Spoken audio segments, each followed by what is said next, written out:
Good evening everyone. कैसे हो आप सब? बिल्कुल ठीक। बिल्कुल ठीक है। ओके, ठीक है। जैसे कि आपको पता ही है, आज हमारा लास्ट लेक्चर रहेगा वीक 5 का, जो कि हम जनवरी 2025 का हमने स्टार्ट करा हुआ था। इट मीन्स कि आज आपका जनवरी 2025 का पूरा कंप्लीट हो जाएगा, पूरा मंथ।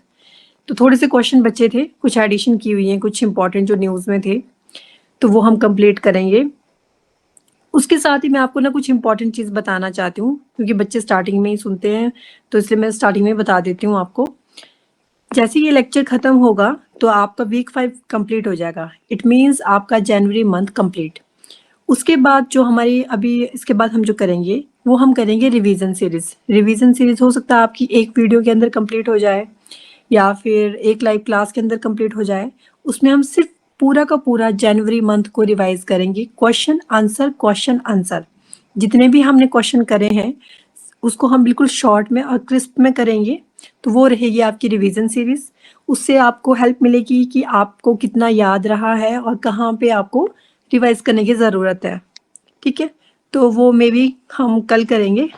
अगर ये लेक्चर जल्दी कंप्लीट हो जाएगा तो आज ही स्टार्ट कर देंगे, अदरवाइज वो कल करेंगे। ठीक है, स्टार्ट करते हैं। 35 क्वेश्चन हमने इसके अंदर कर लिए थे। तो आपका आज का क्वेश्चन नंबर फर्स्ट रहेगा वो होगा question number 36। Which three countries have withdrawn from the Economic Community of West African States (ECOWAS) in January 2025? कौन से वो 3 देश हैं जिन्होंने विड्रॉ किया है अपने आप को इकोवास से? इकोवास क्या है? Economic community of West African state, जो आपके अफ्रीका कॉन्टिनेंट के अंदर कुछ आपके स्टेट से उन्होंने मिलके बनाया हुआ है इकोवास को। और अभी हाल ही में 3 देश ऐसे हैं अफ्रीका के जिन्होंने इस कम्युनिटी से खुद को क्या कर दिया है? विड्रॉ कर दिया है। तो वो कौन कौन है आपकी? वो है Mali, Burkina Faso and Niger. Right answer is option C. अगर ये न्यूज़ में है तो आपको इससे रिलेटेड और भी चीज़ें पता होनी चाहिए। फॉर एग्जाम्पल कैपिटल आपको इनकी सबकी ही पता होनी चाहिए। माली की कैपिटल है आपकी बमाको, लिख सकते हो आप।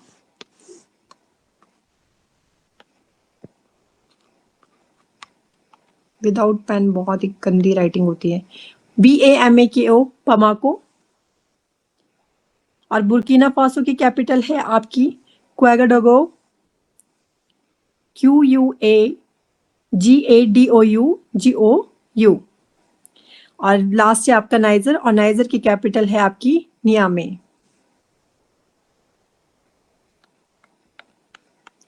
तो ये है आपका माली, नाइजर एंड बुर्किना फासो जिन्होंने विड्रॉ कर दिया है इकोवास से। रीजन पूछा जा सकता है कि बताइए उन्होंने क्यों किया। तो उन्होंने विड्रॉ इसलिए किया है, कुछ डिप्लोमेटिक टेंशन इनके बीच में, उस वजह से इन्होंने इससे ऑफिशियली क्या कर दिया, इसको छोड़ दिया है। विड्रॉ करना मतलब कि इन्होंने इकोवास को लेफ्ट आउट कर दिया है। इकोवास economic community of West African state was founded in 1975 to promote economic cooperation and development. Western country के अंदर इकोनॉमिक कॉपरेशन और डेवलपमेंट को प्रमोट करने के लिए 1975 के अंदर इकोवास को एस्टेब्लिश किया गया था। और 1975 सुनते ही हमारे दिमाग में क्या आता है? एमरजेंसी। और भारत में उसी साल 25 जून 1975 को क्या लगी थी? आपकी इमरजेंसी लगी थी। और 25 जून को ही अभी जो प्रेजेंट में गवर्नमेंट है उन्होंने क्या घोषित किया है? संविधान हत्या दिवस। Citizens of ECOWAS can live, work and move freely across member state. ECOWAS के अंदर जितनी भी कंट्रीज होती हैं, जो मेंबर्स होती हैं, तो वो आपस में उनका जो लाइफ है, उनका जो काम है, किस तरीके से वो रहते हैं, एंड जो इजीली वो क्या करते हैं, उन स्टेट के अंदर इजीली एक कंट्री से दूसरी कंट्री में मूव कर सकते हैं। After the withdrawal ECOWAS now has 12 members. पहले कितने थे इसके अंदर? पहले इसके अंदर थे आपकी 15 कंट्रीज। अब 3 ने लेफ्ट कर दिया है, माली ने, बुर्किना फासो ने और नाइजर ने। तो उसके बाद अब कितने बच गए हैं टोटल आपके पास? 12। कौन कौन से हैं?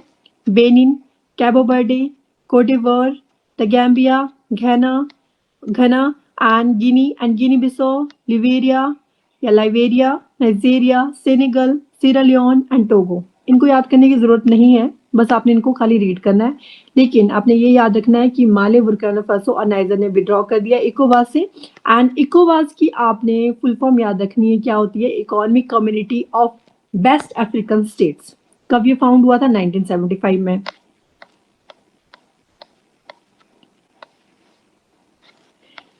Next question, What is the primary function of sonic weapons that were recently mentioned in news? अभी हाल ही में जनवरी के अंदर सोनिक वेपन्स बहुत ज्यादा न्यूज में थे, तो उसी का प्राइमरी फंक्शन पूछा गया है कि उसका प्राइमरी फंक्शन क्या है। उसका प्राइमरी फंक्शन होता है, ये जो सोनिक वेपन्स होते हैं ये बहुत ज्यादा लाउड पेनफुल साउंड रिलीज करते हैं, बहुत लंबे डिस्टेंस में भी, मतलब काफी दूर से भी इसका साउंड इतना पेनफुल होता है कि उससे नुकसान होते हैं, आपका ईयर पिना खराब हो सकता है, कुछ भी हो सकता है, तो ये आपके लिए हार्मफुल होते हैं। और ये अभी थे न्यूज में, अब उससे रिलेटेड पढ़ते हैं। Serbian government is accused of using a banned sonic weapon to disperse protesters in Belgrade. जैसा कि आपको पता ही है कि न्यूज में अभी बेलग्रेड और सर्बिया रहा, बेलग्रेड के अंदर कुछ प्रोटेस्टर प्रोटेस्ट कर रहे थे, तो उनको रोकने के लिए, ताकि उनको तितर बितर करने के लिए, डिस्पर्स करने के लिए सर्बिया की गवर्नमेंट ने जो सोनिक वेपन थे जिनके ऊपर ऑलरेडी बैन लगा हुआ है उनका यूज किया, जिस वजह से ये न्यूज में था। तो आरोप लगा है कि बेलग्रेड के अंदर जो प्रोटेस्टर प्रोटेस्ट कर रहे थे, जैसे कि आपको देख भी रहा होगा, तो जो प्रोटेस्ट कर रहे थे उनको डिस्पर्स करने के लिए सर्बिया की गवर्नमेंट ने जो सोनिक वेपन है उनका यूज किया। और ये सोनिक वेपन वो है जिनका बैन किया गया है, उसके बावजूद उन्होंने यूज किया, इसलिए ये न्यूज में थे। ये है आपका सर्बिया, और सर्बिया की कैपिटल है Belgrade. Sonic weapons also called acoustic weapons भी बोला जाता है इन्हें, क्योंकि ये बहुत ज्यादा तेज लाउड पेनफुल साउंड बड़े दूर से भी, काफी लॉन्ग डिस्टेंस से भी क्या करते हैं, जनरेट करते हैं, जो कि बहुत पेनफुल और हार्मफुल होता है। And they can use audible और inaudible sound waves to disturb, disorient और इनकैपेसिटेट पीपल। तो लोगों को डिस्ट्रैक्ट करने के लिए इस तरीके का ऑडिबल और इनऑडिबल साउंड वेव ये क्या करते हैं, यूज करते हैं। And some versions amplifier voices for crowd control. It was first developed for military use. सबसे पहले इसको इसलिए तैयार किया गया था, मिलिट्री यूज के लिए तैयार किया गया था, लेकिन बाद में इस पे बैन लगा दिया गया, क्योंकि जो भी अगर क्राउड बहुत ज्यादा मात्रा में कहीं पे भी प्रोटेस्ट कर रहा होता था, उसको कंट्रोल करने के लिए ये इस तरीके के आपके जो वॉइसेस है उसका यूज करते थे, जिसको हम सोनिक वेव्स के नाम से जानते हैं। The US use them in Iraq in 2004। Important है, यूएस ने इसको सबसे पहली बार यूज किया था 2004 में इराक के खिलाफ। They work with transducers that convert energy into sound waves। तो उन्होंने ट्रांसड्यूसर का हेल्प किया था, जिन्होंने क्या किया था, एनर्जी को कन्वर्ट कर दिया था साउंड वेव के अंदर। ट्रांसड्यूसर क्या करते हैं, एनर्जी को कन्वर्ट करते हैं साउंड वेव्स में। Highly concentrated sound beams can cause discomfort pain disorientation. अब थोड़ा सा भी अगर ना कोई लाउडली बोलता है, या घर पे आप फॉर एग्जांपल डीजे, अगर डीजे आप दिन रात लगाए रखोगे, क्या आपसे वो होगा नहीं, या उसका जो साउंड है बहुत ज्यादा कर दोगे, थोड़ी देर आप कर सकते हो, लेकिन वो भी कानों में चुभने लग पड़ता है। तो सोनिक वेव्स का तो बहुत ही ज्यादा हाई होता है। छोटा सा है, क्रिस्पी सा है, याद रखना है कि अभी हाल ही में न्यूज में सोनिक वेव्स थी, किस कंट्री के ऊपर आरोप लगा है, तो सर्बिया के ऊपर लगा है कि उन्होंने अपने प्रोटेस्टर्स को तितर बितर करने के लिए, डिस्पर्स करने के लिए बेलग्रेड के अंदर इसका यूज किया। बस सिंपल सा इतना सा याद रखना है आपने। Next question, directorate general of trade remedies operates under which ministry? DGTR, directorate general of trade remedy. वैसे तो आपको ट्रेड सुनते ही पता लग गया होगा कि ट्रेड रेमेडी कौन सी मिनिस्ट्री के अंदर आ सकती है, तो ट्रेड आएगी आपकी कमर्स और इंडस्ट्री के अंदर। तो क्या राइट आंसर होगा इसका? इसका राइट आंसर होगा option A, ministry of commerce and industry. Commerce and industry ही तो करती है आपकी, देखती है पूरा ट्रेड को। तो आपका DGTR किसके अंदर आएगा? Ministry of commerce and industry के अंदर। Trade Ministry recommends a 12% duty on steel imports to address trade diversion concern। जो भी आपका ट्रेड मिनिस्ट्री ने अभी हाल ही में रिकमेंड किया है कि आपका जो 12% ड्यूटी लगेगी किसके ऊपर, स्टील, अगर आप स्टील को इंपोर्ट कर रहे हो। साथ ही साथ में जो director general of trade remedies है, इसकी स्थापना हुई थी 17 मई 2018 के अंदर। ये ऑलरेडी एक बनी हुई थी, उसी को फर्दर रिप्लेस किया गया था। किसको रिप्लेस किया था इसने? इसने रिप्लेस किया था director general of anti dumping and allied duties. और director general of anti dumping and allied duty को रिप्लेस करके अब क्या बन गया आपके पास 17 मई 2018 को DGTR, directorate general of trade remedies. मैं बार बार इस पे जोर लगा रही हूँ ताकि आप इसको लर्न कर लो। It operates under the Department of Commerce, Ministry of Commerce and Industry. DGTR ensures fair trade by investigating dumping, subsidies, import surges. इन सब चीजों को इन्वेस्टिगेट करके एक प्रॉपर फेयर ट्रेड की बात करता है कि एक एग्जैक्ट होना चाहिए, ऐसा नहीं होना चाहिए कि उसमें गड़बड़ घोटाला हो। उसको कौन इंश्योर करता है? DGTR करता है। ये कंडक्ट करता है एंटी डंपिंग और एंटी सब्सिडी इन्वेस्टिगेशंस को, देखता है कि कहीं पे कोई इस तरीके की कोई सिचुएशन तो नहीं है, कुछ गड़बड़ तो नहीं हो रही है। It examines safeguard measures, manages litigation and engages with WTO on trade issue. जो भी हम वर्ल्ड लेवल पे ट्रेड करते हैं तो उसको एग्जामिन करता है, सेफगार्ड मेजर्स को देखता है, क्या सेफली हमारी चीज पहुंच जाएगी उस देश तक, या वहां से हमारी चीज वापिस यहाँ तक आ जाएगी। तो इन सब चीजों को ये देखते हैं। अगर कोई किसी तरीके का लिटिगेशन या एंगेज करना हो, सब कुछ ये लोग करते हैं। और साथ ही साथ ये WTO के साथ भी क्या करते हैं, पूरा मैनेजमेंट देखते हैं। DGTR also runs outreach programs to raise awareness about trade remedies. बस सिंपल सा इतना सही है। नेक्स्ट क्वेश्चन, अगर आपको शोर आ रहा होगा साथ में, मतलब यहाँ पे साथ में घर पे ना किसी के घर पे कंस्ट्रक्शन का काम चला है, तो हो सकता है थोड़ा सा नॉइस आए आपको, तो प्लीज थोड़ा सा मैनेज कर लेना। Question number 39, which ministry has launched the Rashtriya Karm Yogi Jan Seva program to create a more accountable and citizen centric workforce? कौन सी मिनिस्ट्री है जिसने लॉन्च किया है राष्ट्रीय कर्म योगी जन सेवा प्रोग्राम और क्रिएट किया एक मोर accountable and citizen centric workforce क्या हो सके आपकी, क्रिएट हो सके? तो कौन सी मिनिस्ट्री ने किया है? मिनिस्ट्री ऑफ आयुष ने किया है। अच्छा, कोई भी मुझे एक बताना कि बहुत ज्यादा डिस्टर्बेंस तो नहीं हो रही है?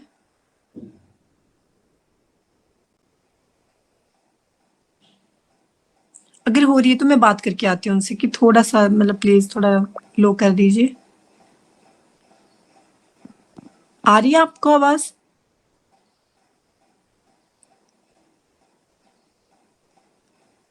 अभी तो बंद हो गई है बट बीच बीच में हो रही है। नहीं आ रही, आप कंटिन्यू करो।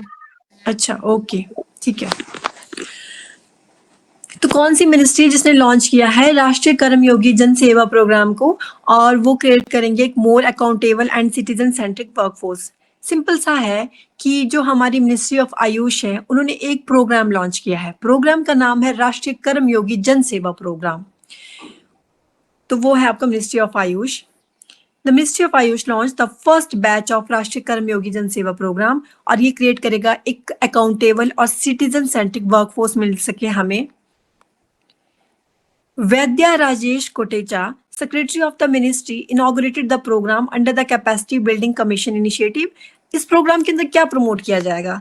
सर्विस, मतलब कि आपका सेवा भाव, and help public servants upskill and broaden their perspective. उनकी स्किल्स के ऊपर काम किया जाएगा, उनके पर्सपेक्टिव को ब्रॉडन किया जाएगा, और ये फोकस करेगा सर्विस के ऊपर, सेल्फ इंप्रूवमेंट के ऊपर, स्ट्रेस रिडक्शन के ऊपर, एंड एफिशिएंट सर्विस डिलीवरी देने की कोशिश करेंगी। तो उसके लिए उन्होंने ये प्रोग्राम लॉन्च किया हुआ है।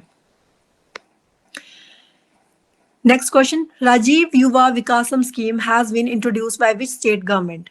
राजीव युवा विकासम स्कीम, तो ये कौन सी स्टेट गवर्नमेंट के द्वारा इंट्रोड्यूस की गई है? तो ये की गई है तेलंगाना के द्वारा। तेलंगाना ने इंट्रोड्यूस की है आपकी ये स्कीम, राजीव युवा विकासम स्कीम। ऐसे याद कर सकते हो ना आपकी, तेलंगाना के जो युवा हैं खूब सारा तेल लगा के निकलते हैं, या राजीव नाम का लड़का है या राजीव नाम के लड़के हैं बहुत सारे तेलंगाना के अंदर, खूब सारा तेल लगा के निकलते हैं विकास करने। कहाँ का? तेलंगाना का विकास करने। कुछ भी ऐसे करके थोड़ा सा मतलब आप इसको बिठा सकते हो। CM A Revanth Reddy launch the Rajiv Yuva Vikasam scheme to create self employment opportunities for 5 lakh unemployed youth in Telangana. तो जो CM A रेवंत रेड्डी जी है, तेलंगाना में कौन सी सरकार है, कांग्रेस या बीजेपी? क्या बोल रहे हो आप?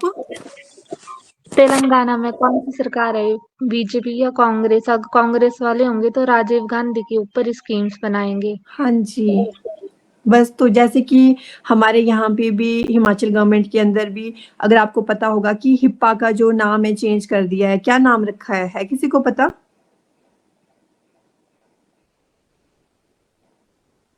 किसी को भी अगर पता हो, चलो मैं आपको होमवर्क देती हूँ ये, ठीक है? ओके, ये बड़ा इम्पोर्टेंट सा है। अभी अभी मतलब कि आपका 2024 के ही अंदर जो अभी हमारे सीएम जी हैं उन्होंने चेंज किया है, हिप्पा का नाम चेंज किया हुआ है और वो रखा है किसी मतलब आपके कांग्रेस के ही कोई फेमस लीडर है उनके नाम पे। Okay, CM A. Ravindra Reddy launched the Rajiv Yuva Vikasam scheme to create self-employment opportunities for 5 lakh unemployed youth in Telangana. And the government allocated 6,000 crore for the initiative, highlighting its commitment to youth empowerment and economic development. तो government ने allocate किए 6,000 crore for the इस initiative के लिए और highlight किए कुछ commitment की वो यूथ को एम्पावर करेंगे, इकोनॉमिक डेवलपमेंट करेंगे। साथ ही साथ स्कीम का एम है टू एम्पावर तेलंगाना's यूथ। नाम से पता लग रहा है युवा के लिए स्कीम है, तो ऑब्वियसली बात है जो तेलंगाना का यूथ है उसको एम्पावर करने की बात की गई है और सेल्फ रिलायंस को प्रमोट करने की बात की है through strong economic support. Next question, which organization has developed high-speed microprocessors Vikram 3201 and Kalpana 3201 for space missions? कौन सी ऑर्गेनाइजेशन है जिन्होंने डेवलप किए हैं हाई स्पीड माइक्रो प्रोसेसर? नाम क्या है? एक लड़का है विक्रम और एक तरफ लड़की है कल्पना। वैसे लड़का लड़की से क्यों याद रखना, आपको पता ही है विक्रम साराभाई जी को सब जानते हैं, कल्पना चावला जी को सब जानते हैं, तो उन्हीं के नाम पे रखा गया विक्रम 3201 एंड कल्पना 3201 और दोनों ही क्या आपके हाई स्पीड माइक्रो प्रोसेसर है। तो इसे किसके द्वारा तैयार किया गया है? स्पेस की बात हो रही है तो इसरो ने किया है, Indian space research organisation. Most important question, यहाँ पे क्वेश्चन 2-3 तरीके से बन सकता है आपका। आपसे पूछा जा सकता है कि विक्रम 3201 एंड कल्पना 3201 क्या है, तो आपको याद रखना है ये क्या है, ये हाई स्पीड माइक्रो प्रोसेसर्स हैं। उसके बाद ये पूछा जा सकता है कि कौन सी ऑर्गेनाइजेशन ने इसको लॉन्च किया है, तो वो आपने याद रखना है इसे लॉन्च किया है आपका इसरो ने, इंडियन स्पेस रिसर्च ऑर्गेनाइजेशन ने। ISRO and semiconductor laboratory develop 2 indigenous 32-बिट माइक्रोप्रोसेसर विक्रम 3201। अभी ऑब्वियस बात है 3201 लिखा है, अगर आपको बिट में भी दिया होगा तो आपने उसका स्टार्टिंग के 2 डिजिट याद रखने हैं। 32 बिट माइक्रो प्रोसेसर है और फुली मेड इन इंडिया है, ये आपकी इंडिजिनियस वर्ड लग गया तो मेड इन इंडिया है। Vikram 3201 is India's first fully indigenous microprocessor for launch vehicles handling up to 4 GB memory with floating point support. Vikram 3201 ये भारत का first fully indigenous micro processor है और इसको लॉन्च किया गया है किसके लिए, मतलब ये व्हीकल्स को लॉन्च करेगा, आपकी 4G मेमोरीज हैं उसको हैंडल करेगा विद फ्लोटिंग पॉइंट सपोर्ट के साथ। इट एडवांसेस द 16-बिट विक्रम 1601 यूज सिंस 2009। 2009 से हम ऑलरेडी एक माइक्रो प्रोसेसर यूज कर रहे हैं जो कि है आपका 16-बिट का। तो देखो इसमें भी स्टार्टिंग में ना 1601 लिखा है, 1601 और 16 से ही क्या है आपका इसका बिट शो मेंशन हो जाएगी। 16-बिट विक्रम 1601 जो कि यूज हो रहा है आपका 2009 से। कल्पना 3201 इज द 32-बिट, यहाँ पे स्पेस होगा, V8 सॉरी स्पार्की होगा, SPRC V8 risk processor compatible with open source tools and tested with flight software।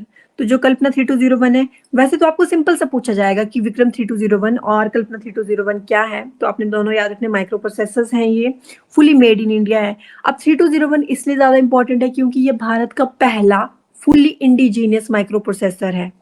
एक चीज ये याद रखनी है आपने, both micro processors were validated in space during the PSLV C60 mission. और दोनों ही माइक्रो प्रोसेसर जो आपके वैलिडेटेड होंगे स्पेस के अंदर ड्यूरिंग कब, जब आपका PSLV C60 मिशन। तो PSLV C60 अपने आप में इंपॉर्टेंट है, इससे हमने देखा बहुत सारी चीजें, हमने बहुत सारी सैटेलाइट्स भी लॉन्च करी हैं।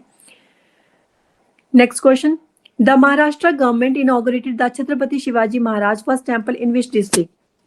महाराष्ट्र की सरकार ने उद्घाटन किया है अभी एक मंदिर का जो कि छत्रपति शिवाजी महाराज को डेडिकेटेड है और उनका एक पहला मंदिर बन रहा है, कौन सी डिस्ट्रिक्ट के अंदर? तो ये है आपका थाने के अंदर।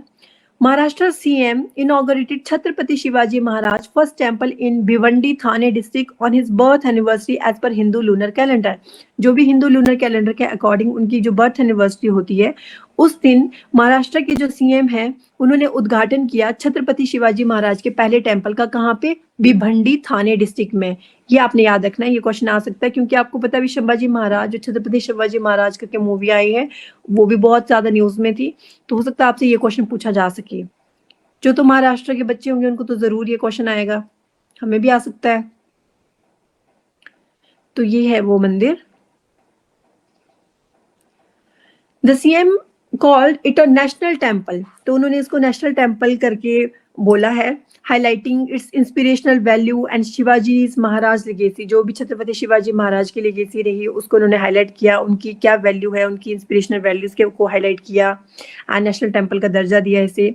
Shivaji Maharaj fought for god, country and faith, ensuring the right to worship इष्ट देव्स। ठीक है, तो वो भी बात करते थे, इसी की बात करते थे, वो भगवान को पूजते थे, अपने देश के लिए उन्होंने मतलब वीरगति को प्राप्त हुए। The grand temple spans 4 acres in Maradepada Thane district के अंदर है आपका, मराडेपाड़ा थाने डिस्ट्रिक्ट में। तो वहां पे ये ग्रैंड टेम्पल पूरा 4 एकड़ की जमीन के अंदर बना है।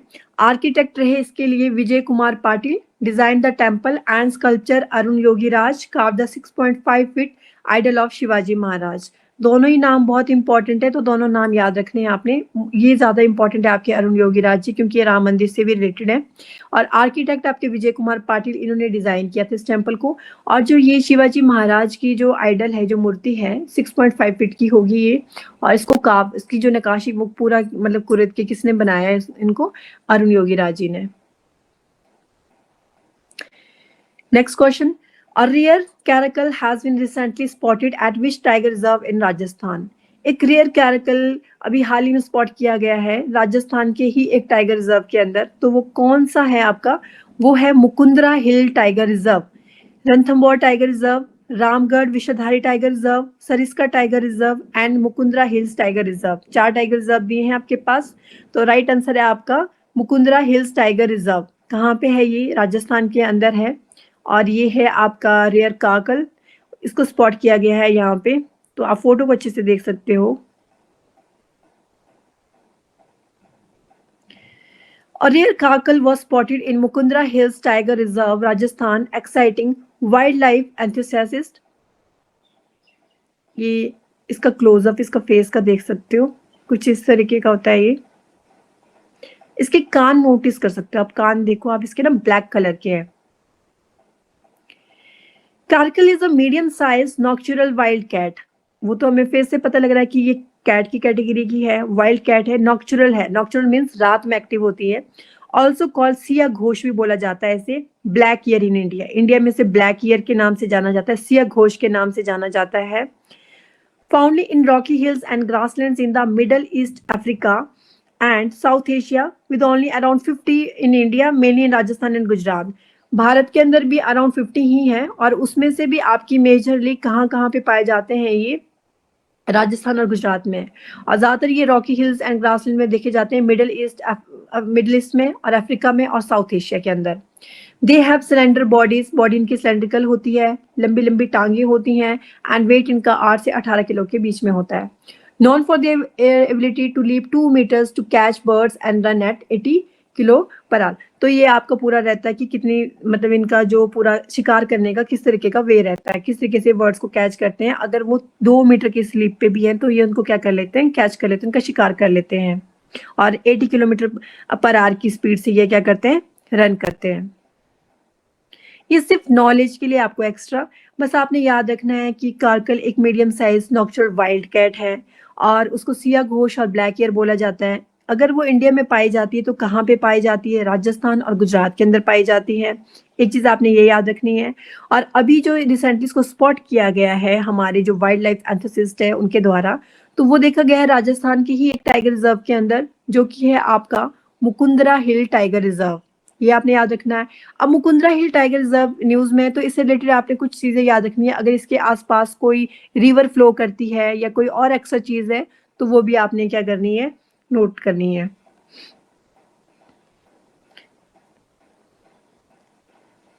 Next question, Kanger valley national park is located in which state? Important है, कंगर वैली नेशनल पार्क काफी बारी न्यूज में रहता है ये। तो ये कहाँ पे है आपका? 36 कंकड़ मारे थे आपने एक पार्क में, 36 कंकड़ से, छत्तीसगढ़ के अंदर है, कंकर से Kanger valley national park. Kanger valley national park in Bastar district Chhattisgarh has been added to tentative list of UNESCO world heritage site under the natural category. Important है। अभी न्यूज में क्यों आ गया ये? न्यूज में इसलिए आया है ये क्योंकि इसको यूनेस्को वर्ल्ड हेरिटेज साइट्स के अंदर, नेचुरल कैटेगरी के अंदर इसको अभी टेंटेटिव लिस्ट में ऐड किया गया है। दर्जा नहीं मिला है इसको, अभी वर्ल्ड हेरिटेज साइट का दर्जा नहीं मिला है, अभी खाली इसको इंडिया की तरफ से ऐड किया गया है। तो ऐड होना भी बड़ी बात होती है, फिर फाइनली हो जाता है कि कभी ना कभी देर सवेर हमें उसमें क्या मिलता है, दर्जा मिल ही जाता है। तो इम्पॉर्टेंट है, कंगर वैली नेशनल पार्क कहाँ पे है आपका? छत्तीसगढ़ के अंदर है।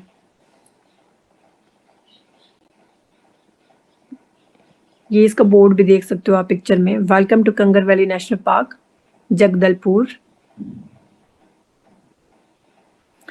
ये लोकेटेड है आपका जगदलपुर छत्तीसगढ़ के अंदर and the park is named after the Kanger river. अपना आपका आंसर आपको मिल गया यहाँ पे। इससे रिलेटेड जो रिवर की बात अगर आपको याद रखनी है तो कंगर रिवर है, जो कि ट्रिब्यूटरी है कोलाब रिवर की। मींस कंगर रिवर है और यहाँ से कोई मेजर रिवर जा रही है जो कोलाब रिवर है, और उसकी ट्रिब्यूटरी है आपकी कंगर रिवर और ये कोलाब रिवर। तो उसी के नाम से इसका नाम भी पड़ा है। द पार्क फीचर्स फ्लैटलैंड्स, यहाँ पे फ्लैटलैंड है, स्लोप्स है, प्लेट्यूज हैं, गॉर्स हैं एंड तीर्थगढ़ फॉल है जो कि 150 फीट है। It has 15 plus limestone caves and including Kotumsar, Kailash and दंडक।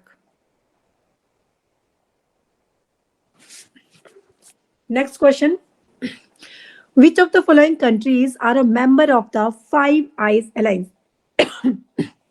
आपसे पूछा जा रहा है कि कौन से इसमें से कौन कौन से देश हैं जो कि 5 आई अलायंस का मेंबर है। 5 आई अलायंस अपने आप में बहुत इंपॉर्टेंट है। तो वो है आपकी option B, US, UK, Canada, Australia and New Zealand. North America में सबसे ऊपर कनाडा आता है, उसके बाद आपका यूएस आता है। तो दो तो आपकी नॉर्थ अमेरिका की कंट्री होगी, फिर उसके बाद आपका यूके हो गया, और देन आपका ऑस्ट्रेलिया और न्यूजीलैंड आपका यहाँ पे है। तो ये 5 कंट्रीज हैं आपकी 5 eyes alliance. The Five Eyes Intelligence Alliance faces challenges due to shift in US foreign policy under Donald Trump presidency. अभी ये 5 Eyes Intelligence Alliance अभी न्यूज में क्यों आया है? ये न्यूज में इसलिए आया है क्योंकि इसकी जो कुछ आपकी शिफ्टिंग हुई है यूएस फॉरेन पॉलिसी के अंडर, जो कि अभी वहाँ के नए आपके प्रेसिडेंट मिल चुके हैं यूएस की, डोनाल्ड ट्रंप जी। तो उन्होंने तो आते ही धमाका बोल दिया है ना, आपको पता ही है। उन्होंने WHO से उन्होंने विड्रॉ कर दिया है। उसके बाद वो पनामा कैनाल को बोल रहे हैं कि हमें वापस कर दीजिए, हम इसको वापस ले लेंगे। उसके बाद सिटीजनशिप के ऊपर उन्होंने बहुत सारी चर्चा की है, उस चीज़ को ख़त्म करने की बात की है। तो इसलिए बाकी स्टेट भी गड़बड़ा गए हैं। स्टेट वर्ड हम करते हैं जब हम एक ग्लोबल लेवल पे बात करते हैं, तो हम कंट्री मेंशन नहीं करते हैं, ज़्यादातर हम स्टेट वर्ड यूज़ करते हैं।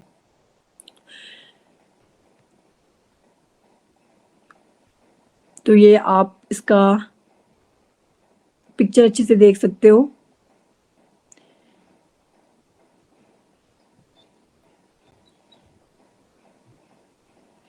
It is a secretive and powerful intelligence sharing alliance of the UK,